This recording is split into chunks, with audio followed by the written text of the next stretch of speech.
नमस्कार दोस्तों। आज हम इनकम टैक्स फाइल करने जा रहे हैं। अगर आप भी एक सैलरीड एम्प्लॉय हैं, साथ ही रेलवे एम्प्लॉय, तो आप बहुत ही आसानी से अपने मोबाइल द्वारा खुद से अपना आईटीआर फाइल कर सकते हैं। तो चलिए स्टार्ट करते हैं। अपना क्रोम ब्राउज़र ओपन करेंगे मोबाइल में। ओपन करने के बाद इनकम टैक्स सर्च करेंगे। सामने मेरा इनकम टैक्स का साइट ओपन हो जाएगा। इस पर क्लिक करेंगे इनकम टैक्स पे।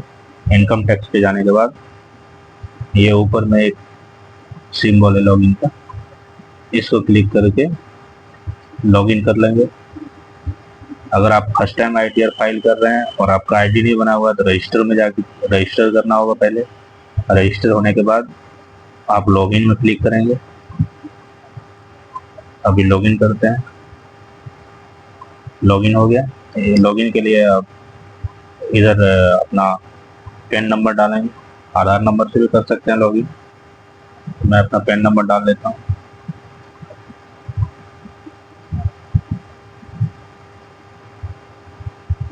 इसका कंटिन्यू पे क्लिक करेंगे। आगे मुझे पासवर्ड मांगेंगे। इस जगह पासवर्ड अपना डाल लेते हैं।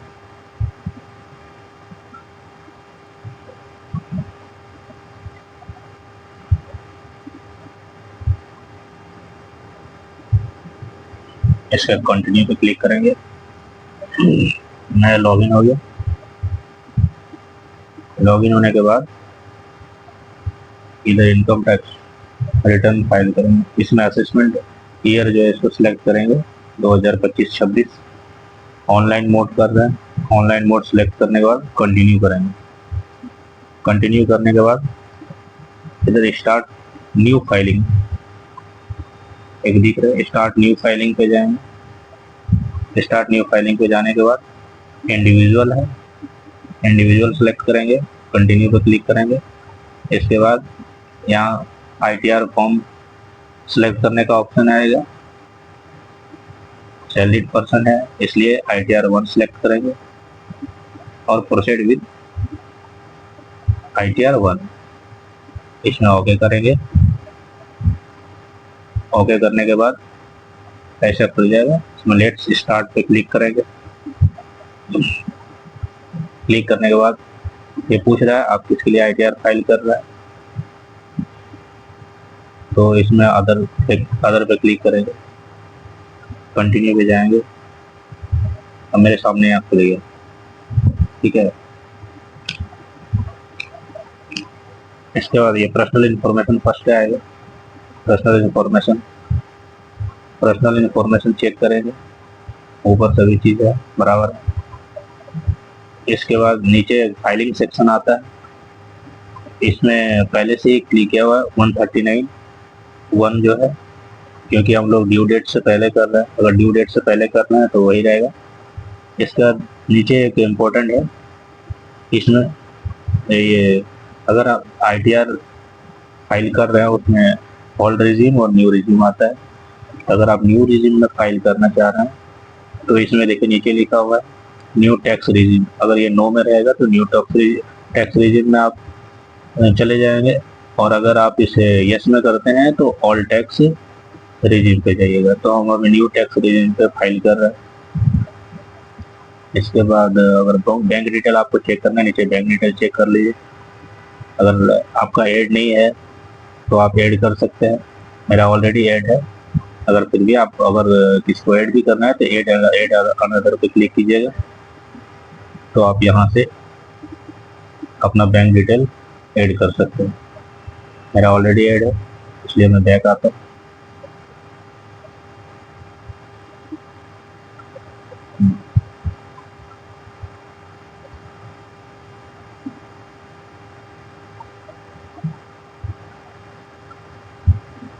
थोड़ा बैक आ गया। इसे रिज्यूम फाइल में जाएंगे, फिर वहीं से पहुँच जाएंगे उसी जगह।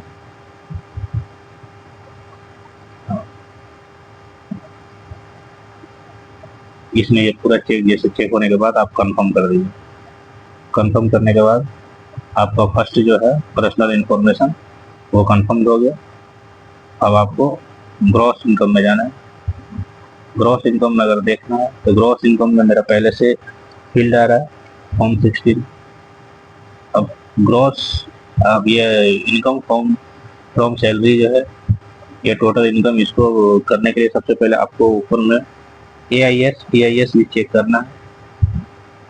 उसको चेक करने के लिए आपको इधर आना है, फाइल, इसमें एक AIS दिख रहा है, AIS पे क्लिक करना है, इसके बाद प्रोसीड करना है।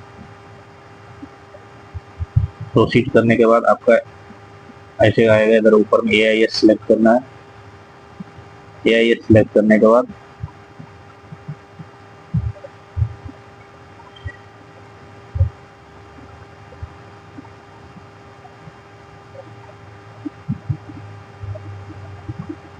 ये आ जाता है AIS एनुअल इंफॉर्मेशन स्टेटमेंट है। अगर TIS में क्या है, शॉर्ट समरी मिलेगा आपको, इसलिए TIS अगर देखना है तो मैं TIS देख लेता हूँ। मेरा TIS खुल गया है, इसमें मुझे सारा डिटेल दिखा रहा है। मेरा सैलरी जो इसमें है वो ऊपर सैलरी शो कर रहा है, डिविडेंड अगर मुझे मिला है तो वो डिविडेंड शो कर रहा है। इंटरेस्ट फ्रॉम सेविंग बैंक है, बैंक से जो मुझे इंटरेस्ट मिला वो दिख रहा है। और sales of securities and unit of mutual fund और purchase of securities and unit of mutual fund, मेरा परचेज कितना है म्यूचुअल फंड का वो दिखा रहा है, और सेल्स मेरा कितना है वो दिखा रहा है। ये सारा चीज, सारा डेटा मैंने देख लिया, ये खुला हुआ ही रहता है ऊपर से। अब मैं जाऊंगा डायरेक्ट अपना ITR सेक्शन पे, ई फाइलिंग में जाता हूँ।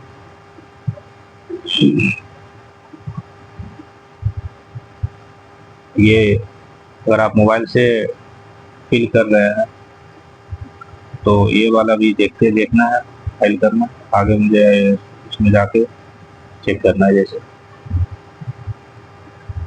तो उसके अनुसार फिल कर लूँगा। तो मैं सैलरी देख लेता हूँ, मेरा बराबर है 7,57,289। अभी इसने चेक किया था 7,02,289 बराबर, इसने देख रहा 7,57,289 है। इसके बाद फिर मैं यहाँ जाके आगे चेक कर लेता हूँ।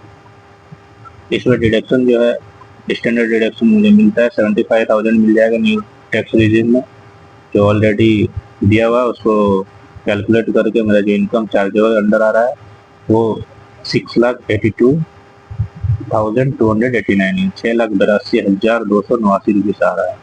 ठीक है, अगर आप इसको एडिट करना चाहते हैं, अगर आपको गलत दिखा रहा है कुछ भी, इनकम ग्रॉस इनकम कुछ अलग है, तो आप इसको एडिट से एडिट कर सकते हैं। फिर नीचे आ रहा है इनकम फ्रॉम हाउस प्रॉपर्टी, अगर हाउस प्रॉपर्टी से आपका इनकम है तो उसे भी एडिट कर सकते हैं, मेरा ऐसा नहीं है। और इधर दिख रहा है इनकम फ्रॉम अदर सोर्स पे, इस पर क्लिक करें। इस पर मुझे डिविडेंड दिखा रहा है 34 रुपये, डिविडेंड इसमें दिख रहा है 34 रुपये, जबकि मैंने वहाँ देखा था अपना TIS में मेरा डिविडेंड दिख रहा है 245, तो ये गलत दिख रहा है, इसको मुझे एडिट करना है। फिर 245, ये जब मुझे 245 करना है डिविडेंड, तो इसमें एडिट पे क्लिक करना है, एडिट में जाएंगे। एडिट में जाने के बाद ये डिविडेंड जो मेरा है 245 है, तो पहले इसको हटा लेंगे, 34 रुपये जो दिख रहा है, तो 245 कर दिया। इसके बाद सेव करेंगे, सेव कर लेंगे, वो मेरा डिविडेंड आ गया इधर 245 दिख गया डिविडेंड में। इसके बाद जब नीचे आएंगे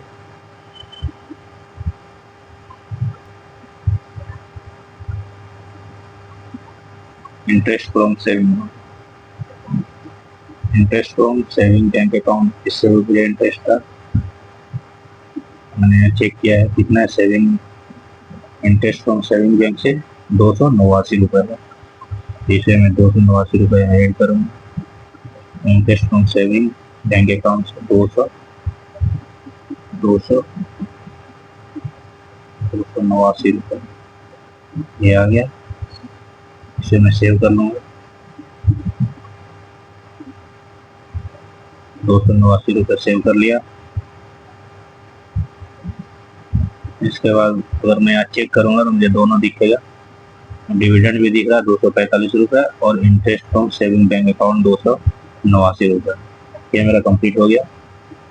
अब नीचे एक सेक्शन है, इसमें अगर इसमें मेरा जो इनकम दिखा रहा है TIS में,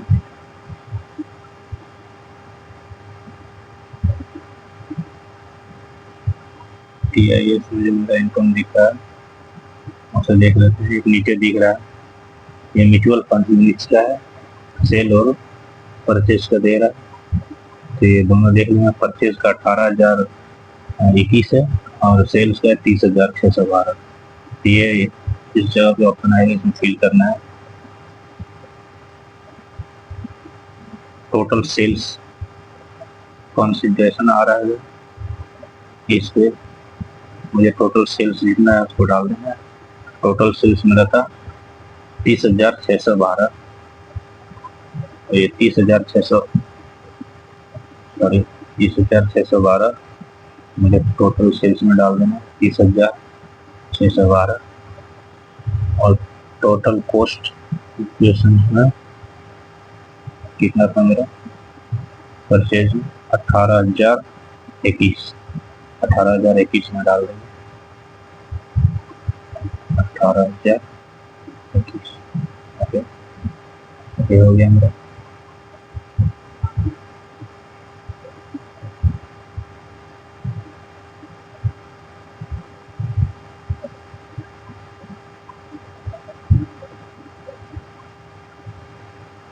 इसके बाद यहाँ कंफर्म कर देता हूँ। इसके बाद ये टोटल ग्रॉस टोटल इनकम हो गया मेरा कंप्लीट। अब टोटल डिडक्शन पे जाएंगे। टोटल डिडक्शन मुझे दिख रहा है, तो ATCCD2 ये contribution to pension scheme of central government by employer, तो ये मेरा ऑलरेडी 83,681 रुपये का फील्ड दिख रहा है, भरा हुआ है। अब इसको मुझे चेक करने के लिए अपना होम 16 देखना पड़ेगा। होम 16 पे जाते हैं। होम 16 पे हम देख रहे हैं कितना आ रहा है मेरे ATCCD। इसमें मेरा देखिए ये ATCCD2 central government contribution rebate है 83,681 दिख रहा है, 83,681। वहाँ देखते हैं मेरा कितना दिख रहा है डिडक्शन।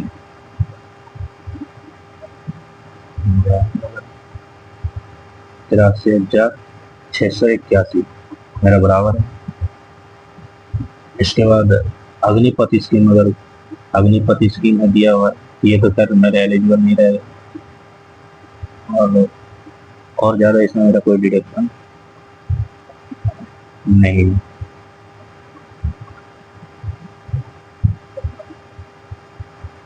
उसके बाद यहाँ हम कंफर्म पे क्लिक करेंगे।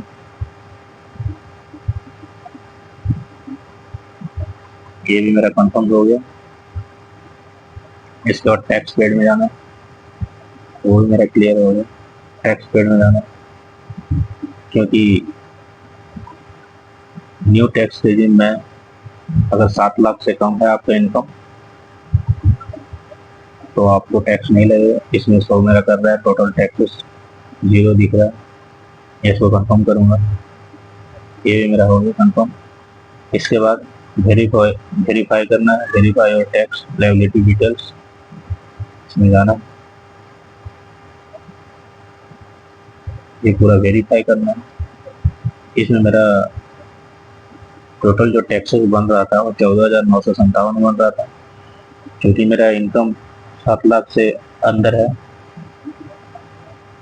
तो मेरा टैक्स रिबेट मिलता है जो 0 हो गया है। ये सभी चेक कर लेना, 0 है, ओके, इसको कंफर्म कर देना। ये मेरा सभी कंफर्म हो गया। इसका proceed to verification, proceed to verification पे क्लिक करेंगे। इसमें पूरा चेक कर लेना एक बार, ये सभी हो गया है। तो इसमें preview and submit your return पे क्लिक करेंगे। ये सारा चीज देखेंगे। ऊपर क्लिक करना है।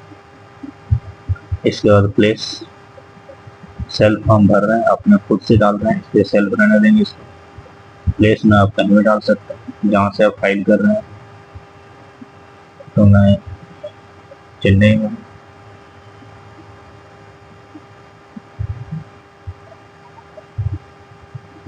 तो चेन्नई डाल दिया। इसके बाद कैसे भी छोड़ दें, प्रोसीड टू वैलिडेशन प्रोसीड करेंगे। वैलिडेशन सक्सेसफुल हो गया, नो एरर वेयर फाउंड। ठीक है, अब इससे आप रिव्यू चेक कर सकते हैं अपना यहाँ आसानी से। इंटरनल वैलिडेशन हो गया, ITR फाइल हो गया मेरा। आप भी आप आसानी से अपने मोबाइल से ही अपना ITR फाइल कर सकते हैं।